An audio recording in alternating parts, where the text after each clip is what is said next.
REWRITTEN!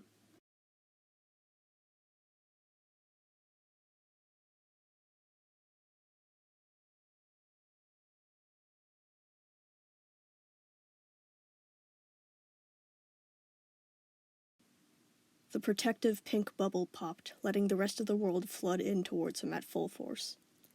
He felt his father dive towards him, wrapping him up in his big arms, crying out his heart from what he just witnessed his son go through. "Don't you scare me like that again! Don't you ever scare me like that again! You hear me?"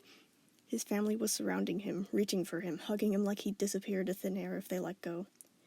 Amethyst sounded furious at the crazy stunt he just pulled, but her tears revealed the terrified worry that it was spawning from. Pearl was crying too hard to attempt speech at all. Garnet was silent, but her grip was tighter than ever. Bismuth, Lapis, and Peridot were darting around, asking if he was okay, not knowing what to do. Spinel and Volleyball were the same, panicky and out of place. Nephrite was confused about his corruption scars, trying to ask him if they hurt, wondering if he needed more diamond essence. Even the diamonds looked like they wanted to snatch Stephen away from his family, though they knew to stay back, not wanting to separate them from Stephen only a moment after they got him back. They resigned to kneeling on the beach's sand, crouched over them, shadowing them from the morning sun. Stephen let it all happen, not listening to them, lost in a strange fog that had settled over his mind. He wasn't better. Not in the slightest. Jasper was dead. He had corrupted. Beach City was destroyed. His mind was still messed up from years of fighting, and his gem couldn't tell the difference between nervousness and life-or-death terror. The cold loneliness and harsh separation from his gem had been healed, but it was still ready to kill for him, even more so now. And worst of all, Connie was dead. The only good thing that came from this was that Stephen knew that Pink loved him. But how would they keep on going down the checklist of things to fix? How would life ever return to normal? He was so tired. Not because he would die. He was just plain tired this time, in every way possible. He could really feel it now. His head felt like a swollen lump on top of his shoulders, throbbing with his heartbeats. The scars of the corruption were itching and hot, covering his body at a horrific amount that he'd never seen from any of the uncorrupted gems that he introduced to Little Homeschool. His deformed body was on fire, the lines between the limbs and the mixed-matched patches of skin like whips. He was infested with bruises, feeling as if his bones and joints were brittle and bent to their limits. He could still taste blood. His stomach was hollow and aching with hunger, his throat raw and scraped with thirst, not having the strength to summon up any sort of attempt to listen to the swirling voices around him for a long time. He just closed his eyes and let them move him around, checking him all over, their flurried questions not making it past his ears. His head was too full of thoughts to let any new ones in. He didn't know what to do now. Connie wasn't dead. She couldn't be. He could stay fused with her forever if it meant that she stayed alive. But he couldn't feel her thoughts anymore. Nothing but sleep closing off half of Stevani's mind, making him feel more like himself than their fusion. "Keep it together," he kept telling himself, holding on tight to the tendrils of Connie's remains that were drifting around in his head. "Don't let go. She has to be alive."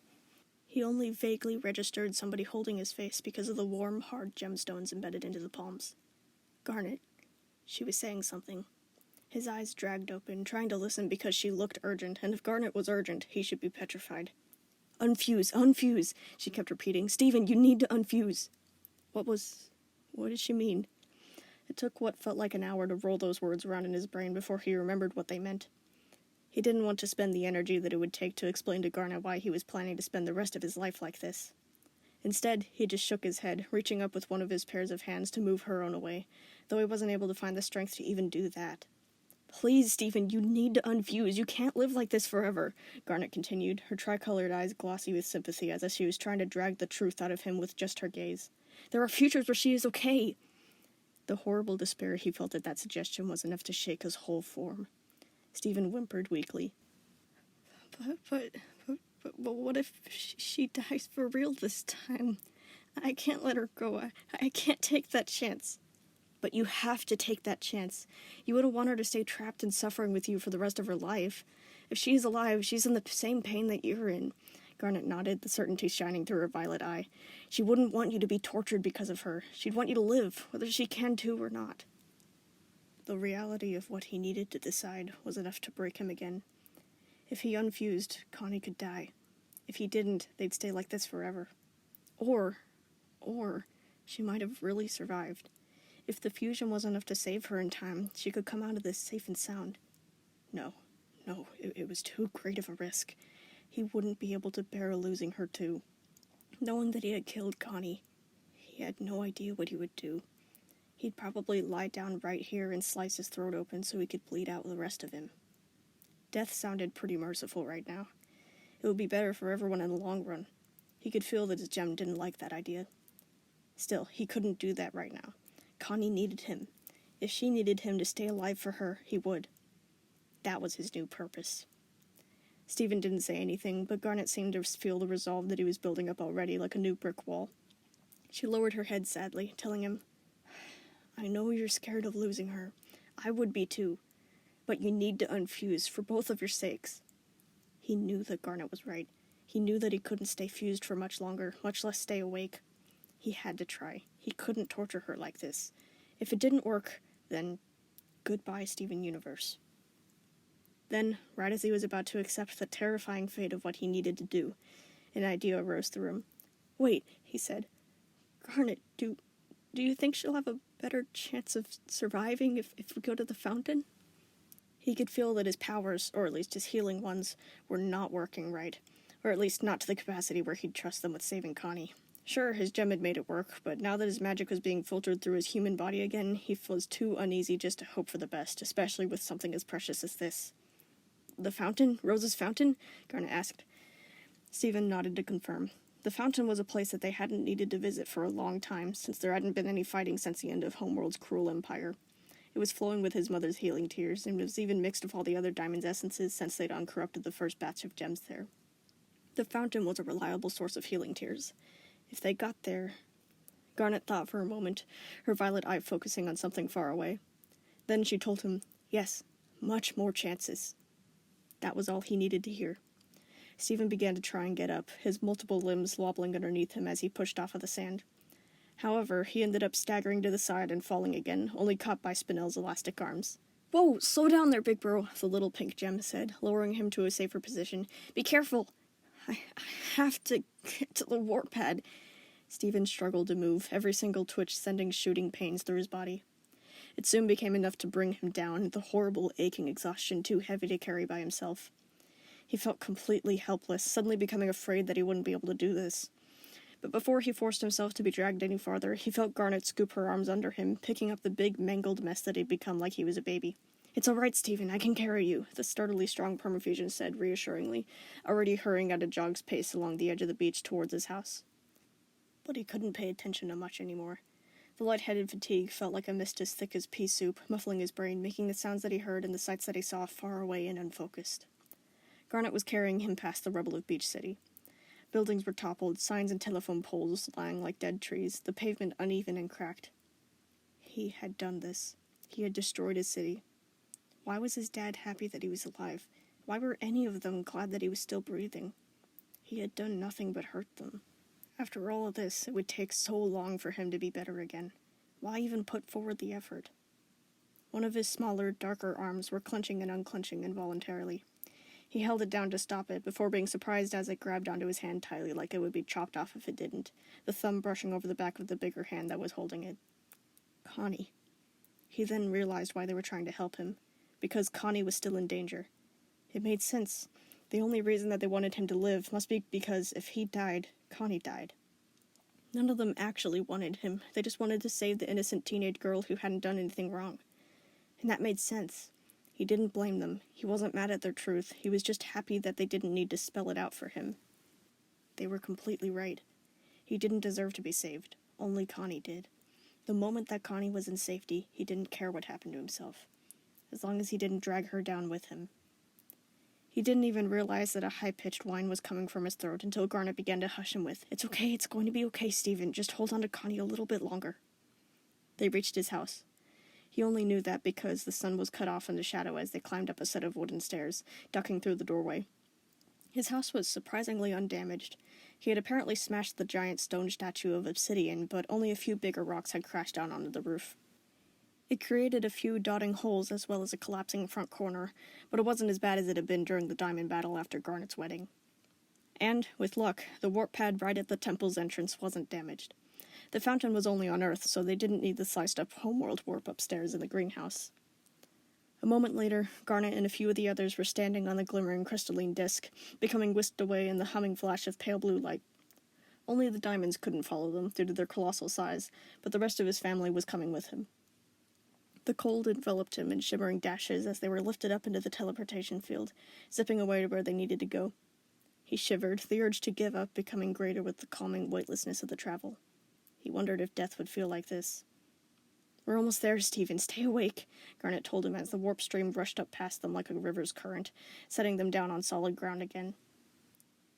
They appeared at the fountain in a second flash of light, the coldness seeping away from them as they were dropped back to Earth.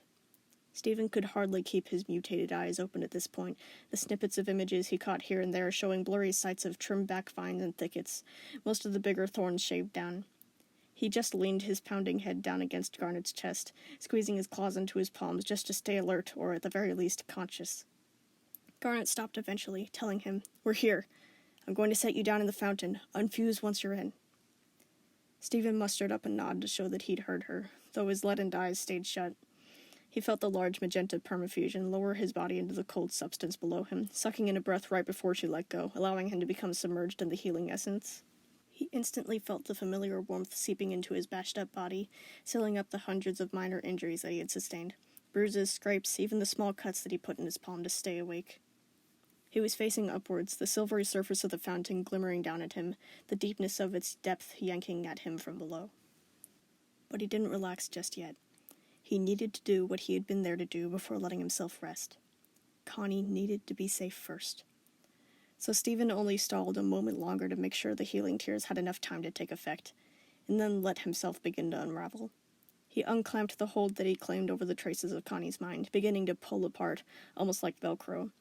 He could feel the mutated parts of him melting into light, escaping their magnetic field of his body as she began to reform on top of him.